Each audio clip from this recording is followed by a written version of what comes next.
Handstand walks part 6. Step 1, turn to wall.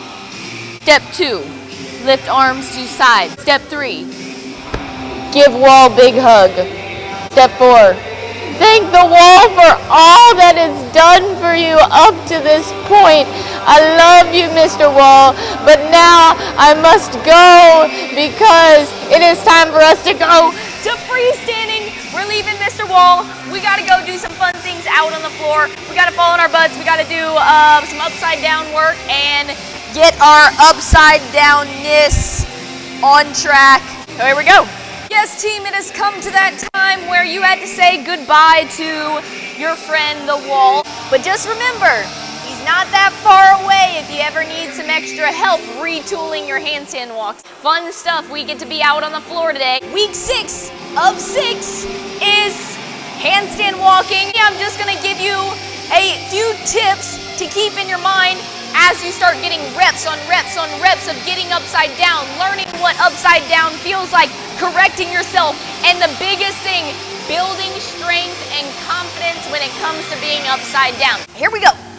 I see a lot of people, especially athletes that are trying to get their handstand walk in a competition. You're trying to walk 5 feet at a time and you're rushing on your hands and you're doing this really long kind of reach and kick up. Take that big long reach out. You almost want to feel like your hands are touching the ground really close to your foot. So when you get that big kick, you're ready to flip right upside down and you're not going to be doing these short kick-ups where you're reaching super long and you have to be really aggressive to get up there. Hands close to your feet. That's my first tip, okay? Hands close to your feet, then kick up. Then, don't rush to get into your walking. Make sure you get to handstand first. Mind-blowing stuff right here. In order to start walking forward in your feet, you have to start with a little lean to get your momentum going, and then your feet are just catching up to you. Same thing as when you're upside down. You have to kick to handstand, start a little lean, and then start having your hands walk with you. So tip number 2, get to handstand first. Hands close to my feet, get to handstand and squeeze. Then as I start leaning, I can start walking forward. Tip number 3, this is a big one that's helped a lot of folks that I love, love, love. Now, so many people get themselves flipped upside down and they're like, oh God, what do I do next? Stay active and stay pushing through the ground. Don't wait for yourself to fall that way. Push yourself that way. What that does is, yes, get that momentum going that way, but it also helps you to stay active and tight, pushing through your whole body and not just being like, trust fall.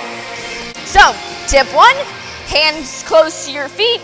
2, get to handstand with your feet together before you do anything else. And then tip number 3 is push the ground. Little baby penguin steps, but actively shrugging the ground so you start moving yourself that way.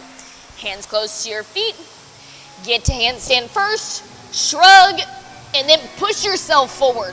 Get comfortable with cartwheeling out that way, even if that means starting with some attempts that look like this. You get a little bit more secure in that handstand and then cartwheel out, and then maybe you move one hand at a time. One of the fun things that I like to encourage athletes to do when they're learning something like handstand walks is count your steps. We all like to see measurable results in this world. We like to see our numbers go up on our lifts. We like to see that double under count go up. Treat handstand walks the same way. Try to get 1 step, cartwheel out. 2 steps, cartwheel out. 3 steps in. Before you know it, that's when you can start measuring your distance. The thing that I don't like about athletes shooting for distance right away is exactly what I talked about last week as they start doing these long reaches to try to hit the distance. No, no, no. Little baby penguin steps and then just count them, even if they look like this. 1, 2, 3, 4, 5. That's a great attempt. What I don't want to see is this. And then you're just trying to chase your hands. That's what I got for you guys on handstands. Go back, master those beginning weeks, because when you do that, makes all this fun, little bit scary stuff out on the floor a lot easier to master. And then guys, when it comes to handstands, you just gotta do them. You gotta do them, okay? They don't come right away. You gotta build your upside down body awareness, and you gotta get strong. Have fun. I love getting upside down. Let me know what you guys thought of all of these handstand videos and this series in the comments. And then let me know what you guys want to see next. I love doing these. You guys keep working hard, putting in the reps, have some fun. Leave me any questions you guys have in the comments as well. And I will see you guys for our next video series. Peace out.